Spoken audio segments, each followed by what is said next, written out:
இருக்கீங்க? சந்தோஷமா இருக்கீங்களா? கிறிஸ்மஸ் அந்த விழா காலத்தில் நம்ம இருக்கிறோம். இந்த மாதம் தொடங்கினாலே நம்மளுக்கு ஒரு சந்தோஷம், ஒரு கிறிஸ்மஸ் வந்துருச்சு அப்படின்னு புத்தாடைகள், அப்புறம் நம்ம நிறைய ஸ்வீட் செய்யணும், எங்கெல்லாம் போகணும், லீவுக்கு என்ன பிளான் பண்ணுறது, ஊருக்கு போகிறதா வேண்டாமா, இப்படியெல்லாம் பிளான் பண்ணுவோம். ஆனால் இந்த கிறிஸ்மஸ் காலத்தில் கொஞ்சம் யோசிக்கவும் நம்ம செய்யணுமா?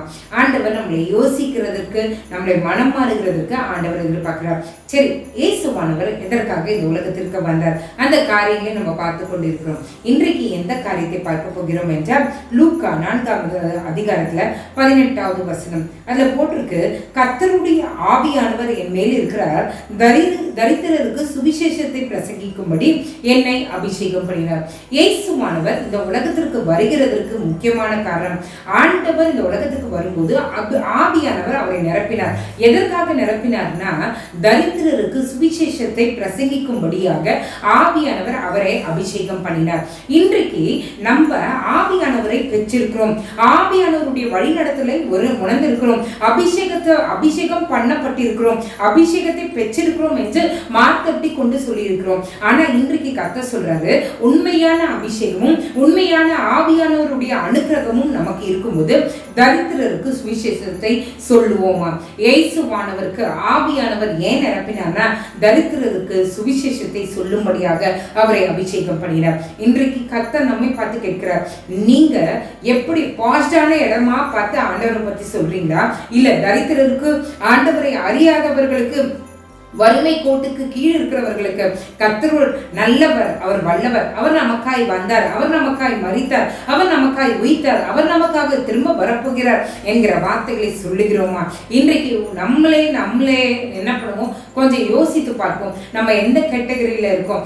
ஆண்டவர் இந்த உலகத்துக்கு நம்ம இந்த உலகத்துல நம்மளை உருவாக்குனதுக்கு இது கூட ஒரு காரியம், தரித்திரருக்கு சுவிசேஷத்தை சொல்லணும். இயேசுவானவர் இந்த உலகத்துக்கு ஏன் வந்தார்னா, தரித்திரருக்கு சுவிசேஷத்தை சொல்லுகிறதற்காக அவர் வந்தார், அவருடைய கடமையை அவர் செய்தார். இன்றைக்கு நம்மளே ஆண்டவர் இந்த உலகத்துக்கு வைத்திருக்கிறார், நம்ம அந்த கடமையை செய்யறோமா?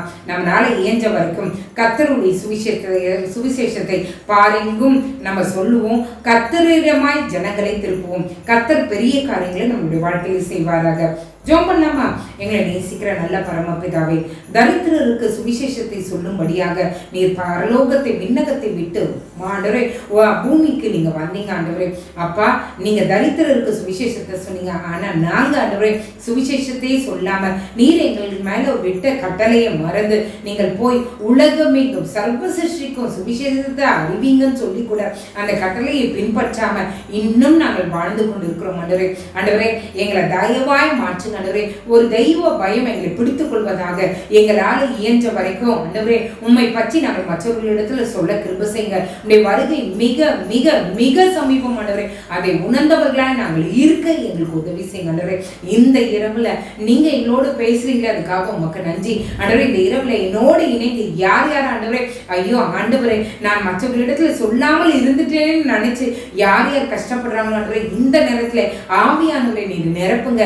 எப்படி சொல்லணும் சுவிசேஷத்தை, என்ன செய்யணும் தெரியாமல் இருக்கிறவர்களுக்கு ஆவியானவரை நீ நிரப்பி ஞானத்தை கட்டளையிடுவீராக. ஆண்டவரே யாரிடத்துல உங்களுடைய நாமத்தை நாங்கள் சொல்லணுமோ எல்லாரிடத்திலும் போய் உங்களுடைய நாமத்தை நாங்கள் பறைசாற்ற எங்களுக்கு உதவி செய்யுங்க. நீரே என்னோடு எங்களை வழி நடத்துங்க. இந்த இரவுல என்னோடு இணைந்து யார் பொருத்தனை பண்ணி கொள்கிறார்களோ என் கர்த்தர் அவருடைய பொருத்தனையை அங்கீகரித்துக் கொள்ளுங்க இயேசுவன் நாமத்தினால. அப்பா, காலை எழுந்தாடவே ஒரு புதிய அபிஷேகத்தோடு புதிய ஆவியோடு நாங்கள் எழுந்து கொள்ள எங்களுக்கு உதவி செய்யுங்க. அன்றோ இந்த நாமம் மகிமைப்படட்டும். நீரே என்னோடு வழி நடத்துங்க. இயேசுவின் மூலம் ஜெபம் கேளும் நல்ல பரமபிதாவே. ஆமென், ஆமென், ஆமென். God bless you.